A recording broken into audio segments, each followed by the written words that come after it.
everyone. I am extremely excited to be sitting here today having a conversation with Christine, and I'm going to let you tell us who you are and what you do. Welcome, Christine. Thank you. Yeah, thanks so much. Christine Lafazanos. I usually go by Chris, she, her pronouns. And I run my own business as a life cycle celebrant, as a ceremony guide called Woven Threads Handcrafted Ceremonies. So, as a celebrant, I work with people to create meaningful, custom, story filled ceremonies to help mark important milestones. So, I do a number of weddings and commitment ceremonies. I also do end of life ceremonies like celebrations of life and memorials, and then do a bunch of beginning of life ceremonies. So, ceremonies to welcome new children into families, be it by birth or adoption. Yeah, that's a little bit. That's so neat. And it's something that you don't hear about as often Yeah. as we probably should because Yeah. we like to mark milestones and Yeah. celebrate. But the traditional ways that things have been done in the past don't always resonate with many of us. And Yeah. so to know that there's someone like you out there who can help us do the things in a way that makes more sense for us as Yeah. individuals than has been traditional, as I say, in the past is Yeah. really cool.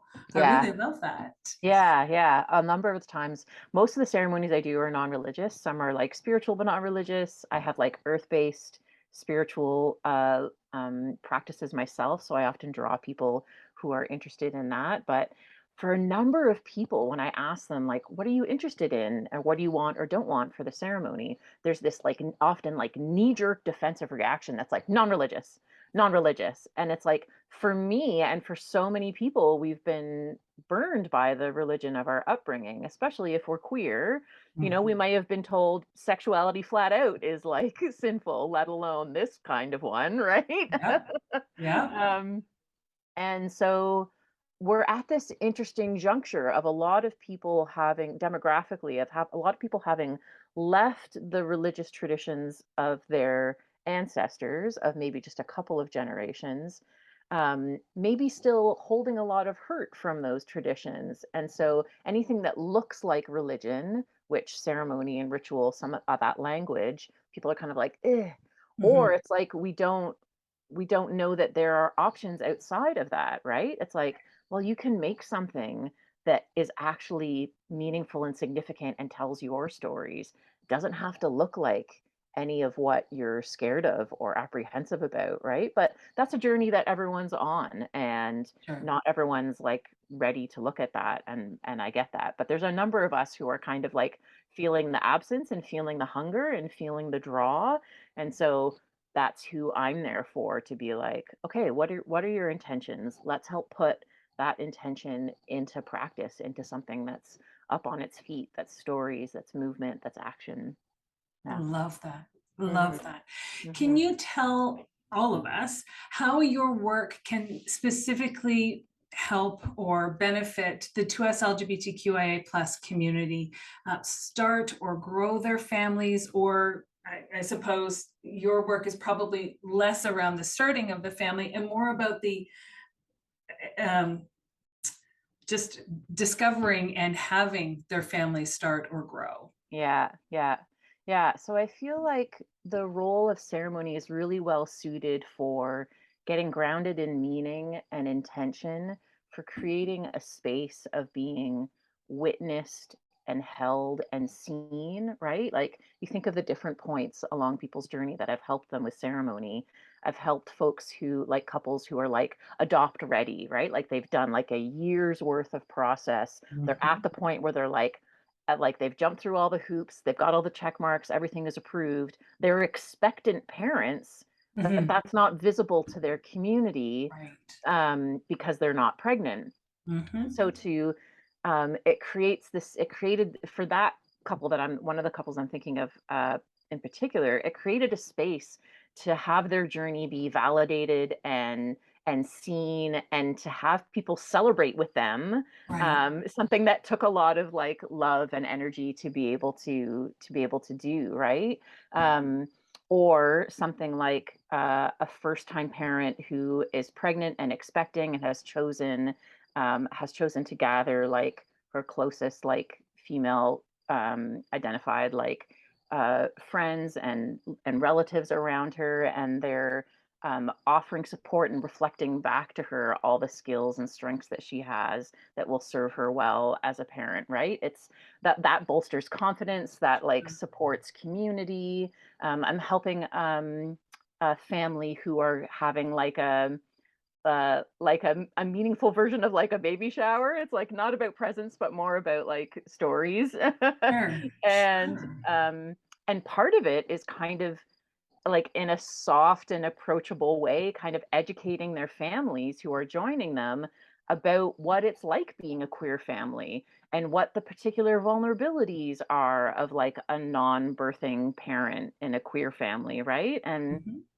the language is donor, not father, and like you can't, like, we don't want questions about the donor, and but like ask about how we're doing and how the baby's doing, right? And Yeah, so yeah, there's some education that's sure, part of it too. It's like, let's create a space where we can all get on the same page, and it's like this is what care and support can look like in really tangible ways, and sure. doing that in ways that is like grounded in meaning, right? It's like maybe you're looking at, maybe beginning of life ceremonies for your family is part of some early conversations around, what do we want our celebration of the year to look like? What do we want our annual calendar of celebrations and milestones to look like as a family? It's like, how does ceremony and ritual support, us being grounded in meaning in this family? And so it can be a beautiful stepping stone from which to build further milestone events for maybe the child as they grow up, or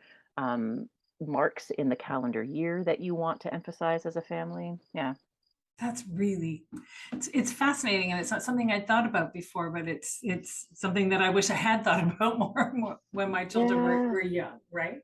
Yeah, yeah, it's difficult, right? Like it takes a lot of energy to keep kids alive and to keep yourself thriving, right? And so it can be easy to fall into like the patterns of like what's available around you. It's like, okay, birthday party looks like, let's buy some balloons, let's have some presents, let's have some cake, and it's Yeah. like, this is what a baby shower looks like. And so it's difficult if you're going out on your own to be able to reimagine like a ritual and Right. then introduce your family to it and get them on board, right? Like there's so much that's sort of rolling already in our culture. So doing something different takes support, and it takes like a certain inclination. So And yeah, you're not energy. alone in that. Yeah, Yeah. and energy, Yeah. exactly. Yeah, yeah, yeah. So you're not alone in that. Yeah, there's no I wouldn't want anyone to like shame or judge themselves Oh, for no, like, no, no. yeah, yeah, And I don't, but I do wish that I'd given that more thought.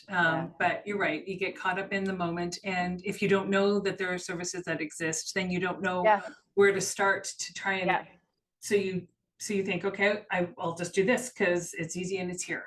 yeah, But yeah, even if it doesn't really speak to your soul or who you are yeah, as an yeah, individual, right? yeah, yeah. The pressures of family who are like, oh, are you gonna have a baby shower? And you're like, I I guess guess. so, right? Like, Yeah. yeah, that can be tough. Yeah.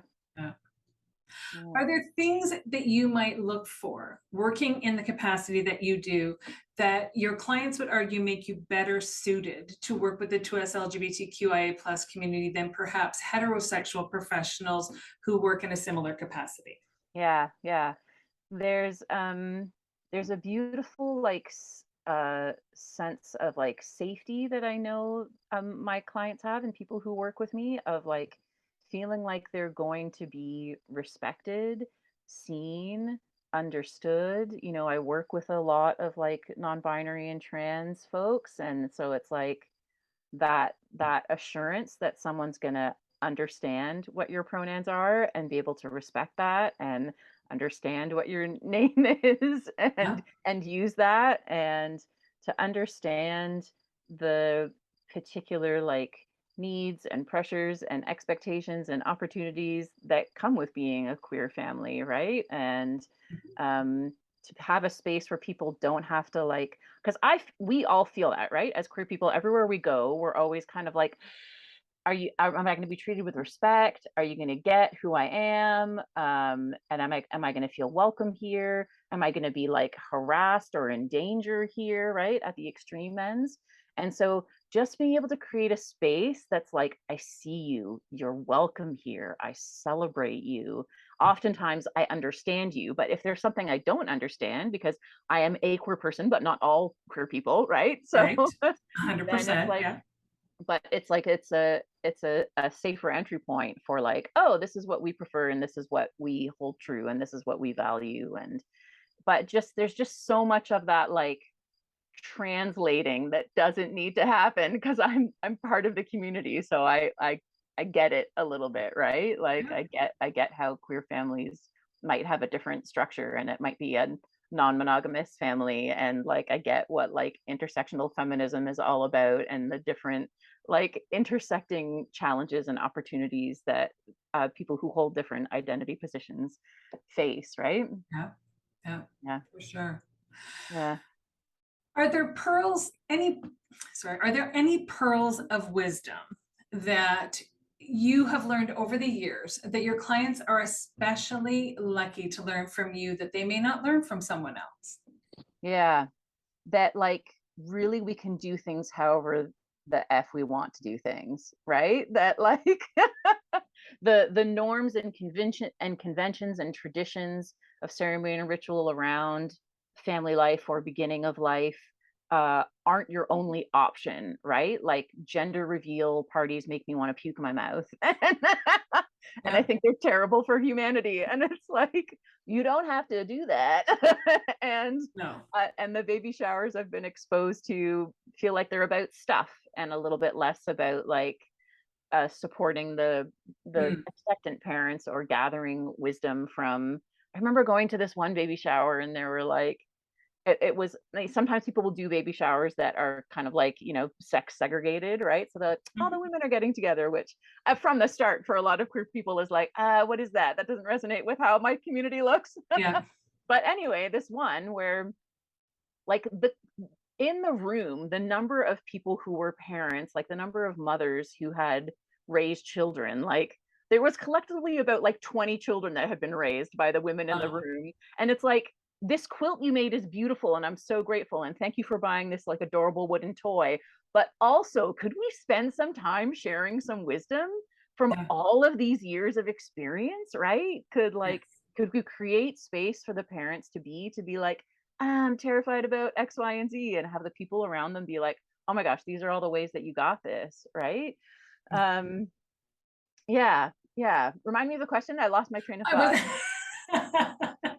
I was just asking if there's any pearls of wisdom that you have. Yeah, yeah, yeah. So we can do things differently. And I mean, that's one thing that often by necessity, like we've learned as queer people, right? It's sort of like Mhm. we're often like on the margins or not the norm. And we've been forced in many ways to create different systems of support and create different styles of relationship that maybe didn't fit the norm. So I think that is kind of also our superpower, that we're kind of used to like doing things our own way and Mhm. creating imagining something new and reclaiming things and creating our own meaning. So I love when people work with me and they're like, oh, I didn't know I could do that, or it's like, I Right. didn't know that I didn't have to do that, right? And it's like, do you want to call your ancestors into the space? Like, do you want to talk about why you chose a gender neutral name for your child? Like let me introduce you to like this suite of options that you Mhm. have that doesn't have to be so like prescripted and like scripted and narrow and like sort of like, well, this is what we do. It's like, yeah, Right. Yeah. no, there's no this is what we do when you work with me. Yeah. Fair enough. And it sounds, and often what we experience as members of the 2S LGBTQIA plus community is that we are made to feel like the other. Yeah. And I mean, that is specifically why this show is called Not the Other Baby Show, Yeah. because we get to be the focus for a change. Well, not me, I'm finished, but those young ones coming behind me. Yeah. Are there specific times in your life when you have been made to feel like the other that you sort of help formulate how you do the work you do now. Yeah.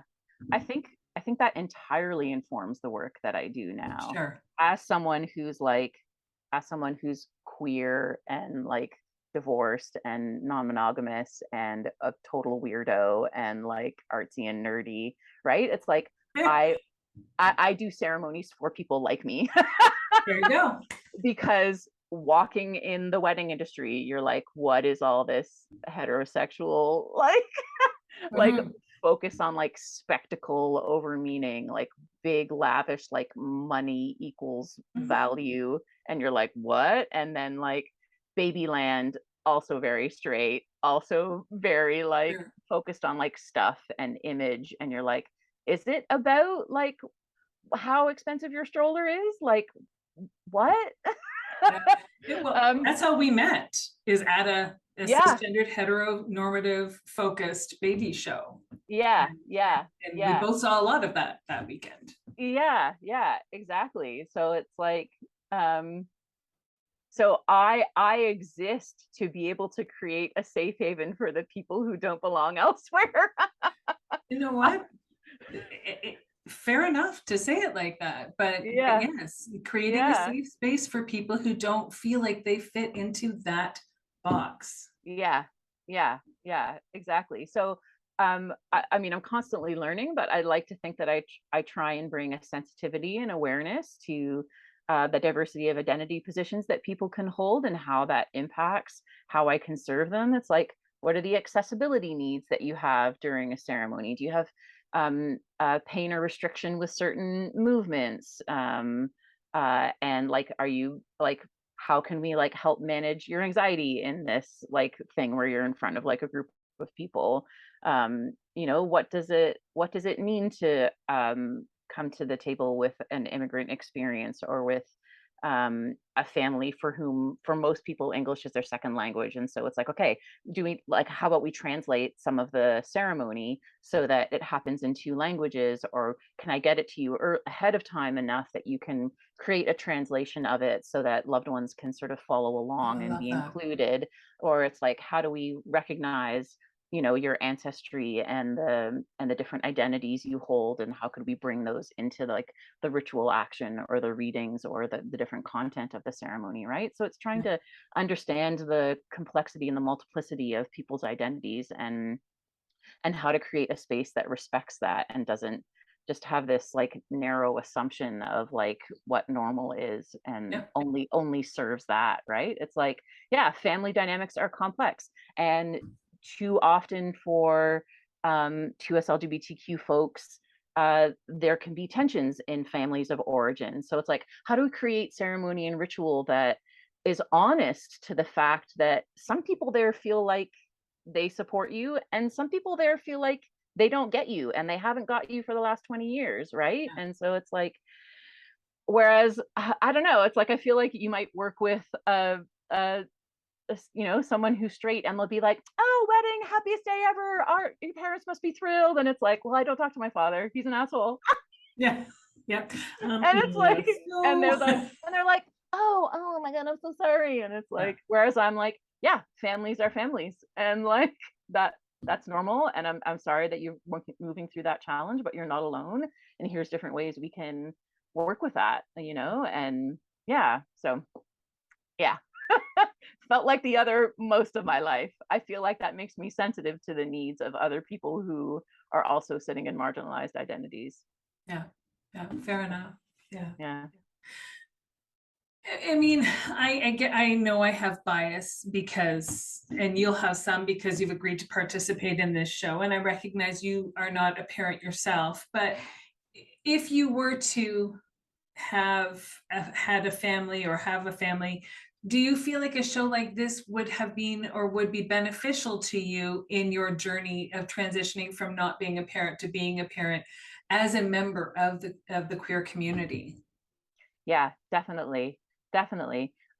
We It's really important to feel seen and understood. I feel like that's often a big like intention and role in ceremony, is to have who you are in your stories honored and valued and witnessed and Mhm. like held or supported or celebrated as the case may be by your community. So being able to create spaces where you don't feel alone, where you can see your experiences reflected in other people's stories, where you can hear from people who've maybe already traveled down a road that you've been on, Yeah. and can share maybe some of their experience or maybe like advice or wisdom that might be supportive to you, right? But Mhm. just sometimes being in the room together, you're just like, oh, Yes. thank Yeah. you, right? Yeah. And then because you know, you're not going to go to clinics with the 50, you know, the whatever, the dozens of people that are going to be at the show. You can't take all of them with you to every appointment Right. and You to can't every carry like your parent, support team everywhere. yeah, and to every parent group, but having that like kind of in your heart and having that like in your mind and being like, okay, maybe I have people I know I can go back to with these problems, or Sure. like maybe I feel like a little bit more confident to like advocate for my needs Yeah. or my rights, or maybe I've been pointed in the direction of service providers like who will be able to see and understand and treat me with and my family with respect, right? That's huge. Yeah. Yeah, I think that's really 100%. important. Yeah, 100%. yeah, yeah. Any any last pieces of wisdom or information that you want to share that we haven't talked about yet? Um, just to say that, yeah, there are so many different ways that ceremony can offer support. Like I said, I've worked with folks who are in an adoption process and who've held ceremony for being kind of adopt ready. I've worked with folks who are pregnant and are expecting, and how to create something meaningful with their family and chosen family and loved ones to be able to offer them support and celebrate with them. I frequently do like a child welcoming ceremony or like a baby naming ceremony. So once a little one has arrived, be it by birth or adoption, to again gather your people around you to introduce them, to help celebrate, to ask really clearly for what kinds of support you need. Can you be a person I can call at 2 in the morning when I can't sleep and I'm Yep. feeling frustrated? Yeah. Yes.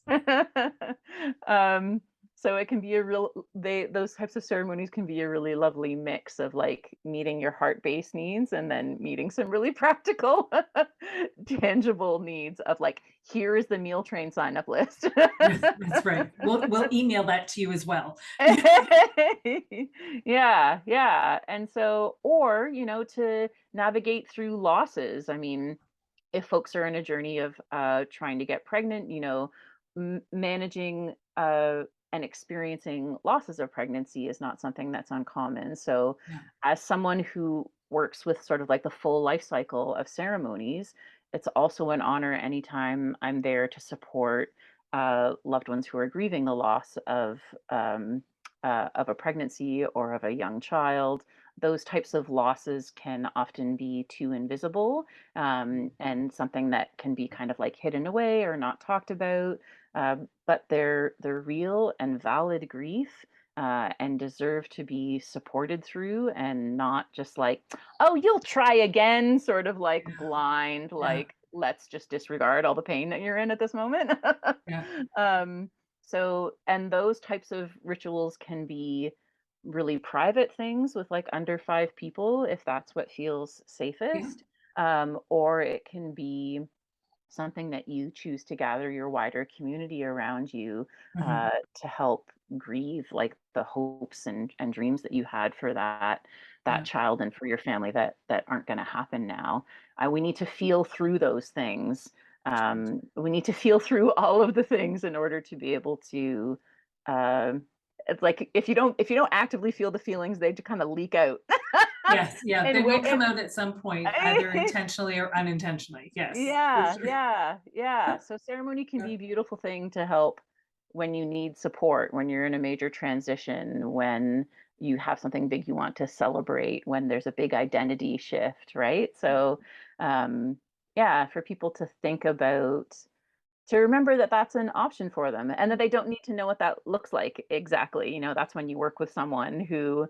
who's like, oh, here, like I always start with like a free 30-minute chat with people. So I could be like, you could just be like, I feel like I want to do something. I don't know Mhm. what that could look like. And I'm like, okay, here's 10 different things that could be involved in that kind of ceremony. Here's what that could look and sound like. Let Yeah. me send you a sample of one. Let me send you a sample of certain rituals.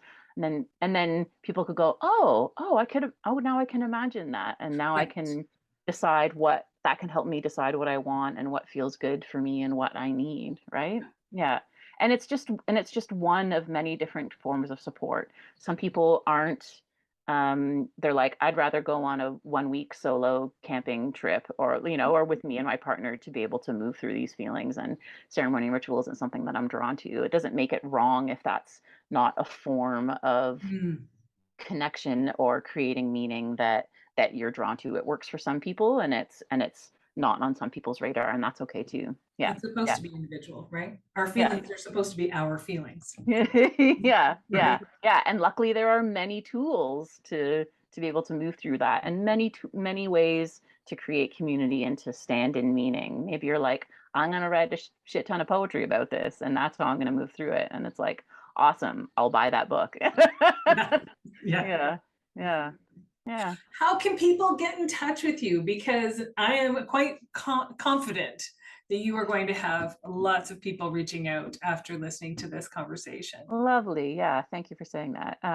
Yeah, you can find me online, my website and Instagram. So I'm at woven-threads.ca for my website, and woven_threads on Instagram. I'm also on Facebook, but a little bit less active there. So my website and Instagram are the two best places to be able to learn a little bit more about me, see some price ranges, get in touch with me. Like I said, I always start with a free chat. And COVID has taught us that online gatherings can be really meaningful and significant. It can Right. be a great way to draw loved ones together that live in a diversity of spaces. So Yeah. you don't necessarily have to be limited by me living in the same city as you if Yeah. you're No, it's if you're true. if you're planning an online gathering, right? Mhm. um, yeah, so we people can send me a message and fill out a contact form, and we can talk, and I can just like hear what people are wanting and Sure. offer options and just explore and see if we're a good fit. Yeah. I love that. Yeah. Thank you so much for being with me today and having this conversation with me and letting the world know more about you and the work that you do. Yeah. Thank you, Sam. I really appreciate you creating this space of community. I know there's a lot of beautiful work and heartfelt intention that goes to creating a space like this. So thank you for all that you're doing on behalf of so many people who are going to benefit from this. Thank you. That's very kind. Yeah. Yeah.